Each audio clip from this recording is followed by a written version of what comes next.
என் பிள்ளைக்கு இதே மாதிரி ஆச்சுன்னா உயிரோடு இருக்க செத்தே போயிடும். இன்னும் என்ன வேணா பண்ணுவார் சார். என்னை ரயில்வே ஸ்டேஷனில் வச்சு சுவாதி அறுத்து போட்ட மாதிரி அறுத்து போட்டுருவேன். சேத்பட் ஸ்டேஷன் வச்சு அறுத்து போட்டுருவேன். வண்டியில் போகும்போது என் ஃப்ரெண்டுங்களை விட்டு வண்டியை அடித்து தூக்க சொல்லுவேன். நீ உயிரோடே இருக்கக்கூடாது, இருந்தால் நீ எனக்கு என் பொண்டாட்டியா இருக்கு, இல்லைன்னா நீ உயிரோடே இருக்கக்கூடாது. என் குழந்தைக்காக சார் நான் இருக்கிறேன். இன்னைக்கு என் பிள்ளைக்கு அதே நான் நாளைக்கு புள்ள மூச்சு இதே மாதிரி ஆக்குறேன்டி அப்படின்ட்டு போயிருக்கிறாரு. இதுக்கப்புறமே எனக்கு கண்ணே போயிடுச்சு. நான் எங்கே போய் வேலை பார்ப்பேன், எப்படி என் குடும்பத்தை காப்பாற்றுவேன்? விவாகரத்து கேட்டதால் மனைவியின் முகத்தில் ஆசிட் ஊற்றிய கணவர், கண் பார்வையை இழந்து குழந்தையுடன் தவிக்கும் மனைவி, சென்னையையே கதி கலங்க வைத்த சம்பவம். நடந்தது என்ன?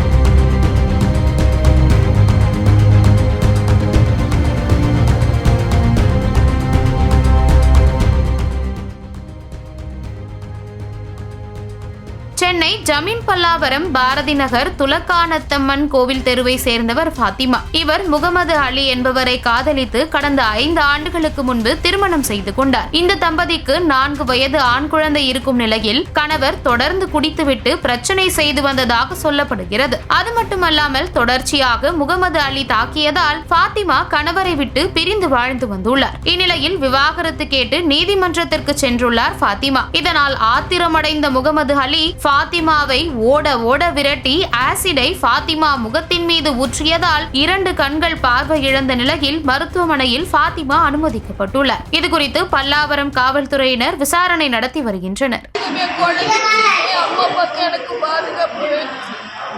அவரால் எங்களுக்கு எந்த இதுவும் வந்துடக்கூடாது. அவர் வெளியே விடாதீங்க சார். நாளைக்கு யாராவது ஒரு பொண்ணை கட்டிக்கிட்டா கூட பண்ணுவார். அவர் மனநிலையை அடிச்சு உதச்சி தன் கீழே வச்சுக்கணும் தான் நினைக்கிறாரு. கொஞ்சம் நம்ம முன்னேறிட்டோன்னா அவர் அதை ஏற்றுக்கிற மனசு கிடையாது. இன்னும் என்ன வேணா பண்ணுவார் சார். என்னை ரயில்வே ஸ்டேஷனில் வச்சு சுவாதி அறுத்து போட்ட மாதிரி அறுத்து போட்டுருவேன்.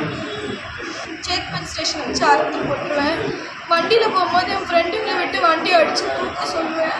நீ உயிரோடே இருக்கக்கூடாது, இருந்தால் நீ எனக்கு என் பொண்டாட்டியா இருக்கு, இல்லைன்னா நீ உயிரோடே இருக்கக்கூடாது. இது அவ்வளோ நேற்று கூட அந்த ஆசிட் அடிக்கும் போது கூட சொல்லிக்கிட்டே தான், செத்து போடி, இந்த முகத்தை வச்சுருந்தாலே நீ ஆடுற, செத்து போடி, மூஞ்சே இல்லாமல் பண்ணுற நீ, இதுக்கப்புறம் அவன் வந்து உன்னை கட்டிக்கிறான்னு பார்க்குறேன் நீ சொல்லிக்கிட்டே தான் ஊத்துறாரு. கொஞ்சம் கூட இந்த கையில் எத்தனை நாள் நான் சமைச்சு போட்டுருவேன். என் புள்ள மாதிரி பார்த்துட்டு சாப்பாடு சாப்பிட மாட்டான், நான் ஊட்டி விடுவேன். இந்த கையில் நான் எவ்வளோ பண்ணியிருக்கேன் அவருக்கு. கொஞ்சம் கூட பழசு எதையுமே நினச்சிப்பேன். என் அம்மா அப்பா எல்லாரையும் விட்டுட்டு நீங்கள் தான் முக்கியம். என் மதம் மாற்றி கல்யாணம் பண்ணாங்க சார். நான் கிறிஸ்டின் புள்ள, முஸ்லீமில் மதம் மாற்றி கல்யாணம் பண்ணாங்க. கல்யாணம் 6 வருஷம் தான். 6 வருஷத்தில் நான் பார்க்காத கொடுமையே கிடையாது. அவ்வளோ கொடுமை பண்ணி அடிச்சு தூக்கில் 2 வாட்டி தூக்கில் தொங்கி இருக்கிறேன். நான் அக்கம் பக்கம் வந்து என்னை காப்பாற்றிருக்கிறாங்க. என் குழந்தைக்காக சார் நான் இருக்கிறேன். இன்னைக்கு என் பிள்ளைக்கு அதே நான் நாளைக்கு புள்ள மூச்சு இதே மாதிரி ஆக்குறேன்டி அப்படின்ட்டு போயிருக்கிறாரு. என் பிள்ளைக்கு இதே மாதிரி ஆச்சுன்னா உயிரோடே இருக்க செத்தே போயிடும். எனக்கு யார்கிட்ட போய் என்ன சொல்லி எந்த உதவி கேட்குறதுன்னு தெரியல. போலீஸ்காரங்களே அமைதியாக இருக்கிறாங்க. இன்னைக்கு நானும் ஃபோன் பண்ணி கேட்ட பிறகு தான் ஆள் ஊரில் இல்லைம்மா தேடிக்கிட்டு இருக்கோன்னு. சம்பவம் நடந்து 2 நாள் ஆகுது. ஞாயிற்றுக்கிழமை நைட்டு நடந்துச்சு. இங்கே குன்றத்தூரில் தான் இருக்கு. அவங்க அம்மா வீட்டில் தான் இருக்காரு. பிடிக்க முடியாதா? ஃபோன் நம்பர் கொடுத்தாச்சு, இங்கே தான் இருக்காருன்னு சொல்லியாச்சு. ஆனால் இன்னமும் பிடிக்க மாட்டுறாங்க. கேட்டால் அட்வொகேட் வச்சு மூவ் பண்ணுறாமா, அவங்க ஊர்லேயே இல்லைன்றாங்க. உங்களுக்கு எந்த ஸ்டேஷன் வருதுமா? பல்லாவரமா? சரி தாய். அவர் மேலே 3 கேஸ் கொடுத்துருக்கேன். இப்போ கடைசி 2 வருஷத்துக்கு மட்டும் 3 கேஸ் கொடுத்தேன். என் குழந்தைய பெட்ரோல் ஊற்றி எரிச்சிருவேன்னு சொன்னார். நீ வேலைக்கு போயிட்டு வர அது கறி கட்டையாக கிடக்கும், குடிக்க காசு கொடுக்கலன்னு எரிச்சிருவேன்னாரு. அதனால போய் ஒரு போலீஸ் ஸ்டேஷனில் ஒரு கேஸ், வண்டி எடுத்துகிட்டு போய் ஆக்சிடென்ட் பண்ணிட்டாரு, அதுக்கு ஒரு கேஸ், என்ன அடிச்சு டொமஸ்டிக் வைலன்ஸ் ஏகப்பட்டது. ஆனால் எதுக்குமே காவல்துறை நடவடிக்கை எடுக்கல. சமாதானப்படுத்தி அனுப்பி வைக்கிறாங்க. ஒரு 3 மாதம் அவனுக்கு டைம் கொடு, அவன் சரியாயிடுவான். 6 மாதம் டைம் கொடு, அவன் சரியாயிடுவான். எத்தனை வாய்ப்பு சார்? இப்போ இந்த நிலைமைக்கு அப்புறமும் நான் வாய்ப்பு கொடுக்கணுமா?